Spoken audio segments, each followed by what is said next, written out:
দুবাইকে select করবেন নাকি Saudi আরবকে select করবেন? তো সে নিয়ে আলোচনা করবো যে আপনার বর্তমান সিচুয়েশনে কি দুবাই গেলে সুবিধা বেশি পাবেন নাকি সৌদি আরব গেলে আপনি সুবিধা বেশি পাবেন। তো আসসালামু আলাইকুম ওয়া রাহমাতুল্লাহি ওয়া বারাকাতুহু। সম্মানিত দর্শক মণ্ডলী, আপনারা সকলে কেমন আছেন? আশা করি আল্লাহর অশেষ মেহেরবানিতে আপনারা সকলে ভালো আছেন। তো দুবাই নেটওয়ার্ক থেকে আপনাদের সবাইকে জানাচ্ছি স্বাগতম। আমি আব্দুর রহিম সংযুক্ত আরব আমিরাত থেকে বলতেছি। সো আজকে আপনার মূল টপিক হচ্ছে আপনি বর্তমান সিচুয়েশনে কোন দেশ থেকে আপনি যদি মিডল ইস্ট আসার জন্য চেষ্টা করছেন, তাহলে আপনি কি দুবাইকে সিলেক্ট করবেন নাকি সৌদি আরবকে সিলেক্ট করবেন। তো সে নিয়ে আলোচনা করবো যে আপনার বর্তমান সিচুয়েশনে কি দুবাই গেলে সুবিধা বেশি পাবেন নাকি সৌদি আরব গেলে আপনি সুবিধা বেশি পাবেন। তো প্রথমে আপনার দুবাই সম্পর্কে কিছু ধারণা দিই। আপনি দুবাইতে বর্তমানে যদি কোনো একটা ভিসা নিয়ে আসেন, বর্তমান সিচুয়েশনে তো আপনি কোনো ভিসা খোলা পাবেন না।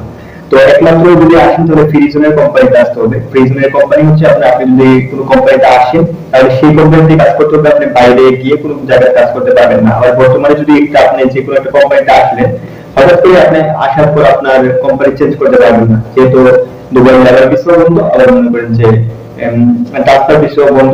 সেক্ষেত্রে আপনি যে কোম্পানিতে আসবেন সেই কোম্পানি ভালো হোক খারাপ হোক আপনাকে স্যালারি দেয় কি না দেয়, আপনি আপনার ওই কোম্পানিতে থাকতে হবে।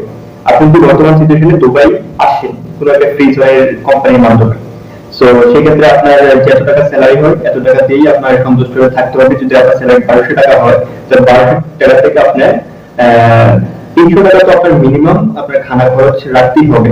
আর যদি ধরলাম আপনি সবকিছু মিলে 800 টাকা রেখে পড়ালেন, তাহলে আপনার 20 থেকে 25,000 টাকা থাকবে আপনার হাতে।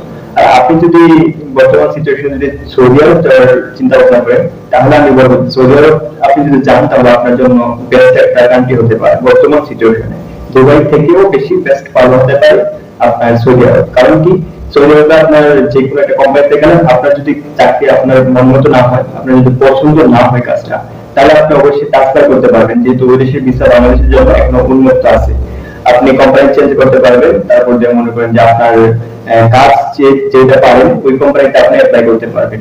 সো ওইখানে যদি 1000 টাকাও স্যালারি হয়, তারপর আপনার ওইখানে খানা বাবদ যে টাকাটা ওইটা আপনার এতটা খরচা নাই, যেহেতু দুবাই তো আপনার অনেক বিলাসী একটা কান্ট্রি।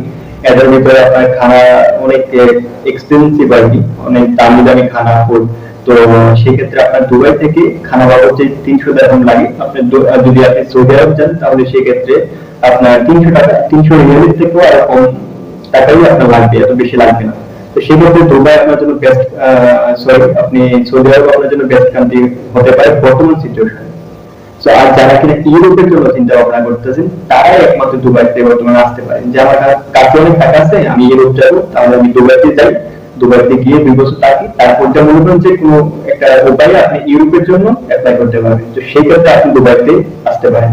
আর আপনি যদি টাকা কামানোর জন্য যারা আপনার ফ্যামিলিকে সাপোর্ট করতে চান বর্তমানে, তাহলে আপনার জন্য বেস্ট কান্ট্রি হবে সৌদি আরব। আর নয়তো মালয়েশিয়াতেও যেতে পারেন, মালয়েশিয়া বেস্ট কান্ট্রি। তো যাক, আপনি মালয়েশিয়া নিয়ে এতটা বিস্তারিত বলবো না, যেহেতু মালয়েশিয়া নিয়ে রিসার্চ করে ভিডিওটা বানাই নাই। আমি সৌদি আর দুবাইয়ের সাথে কম্পেয়ার করতেছি। তো সেই ক্ষেত্রে আমি বলবো আমার সৌদি আরবে আমার বন্ধু বান্ধব আছে, তাদের সাথে আপনার দুবাইয়ের উপরে এতটুকু আমি বুঝতে পারলাম যে দুবাই থেকে বর্তমান সময়ে দুবাই থেকেও আপনার সবচেয়ে থেকে সুযোগ সুবিধা বেশি পাবেন সৌদি আরব। তো আর ভিডিও একটু করি, যদি ভালো লেগে থাকে তাহলে অবশ্যই চ্যানেলটিকে সাবস্ক্রাইব করবেন এবং পরবর্তী কি নিয়ে ভিডিও বানানো যায় অবশ্যই আপনারা আমাকে মন্তব্য করে জানাবেন। তাহলে মনে করেন যে আমার ভিডিও বানাতে আর একটু ভালো হবে, যে আমি টপিক বুঝতে পারি না যে কি নিয়ে ভিডিও বানানো যায়। তো অবশ্যই আপনার বিস্তারিত কমেন্ট করে জানাবেন, আর ভালো লাগলে অবশ্যই চ্যানেলটিকে সাবস্ক্রাইব করবেন। সো আজ এই পর্যন্তই, আল্লাহ হাফেজ।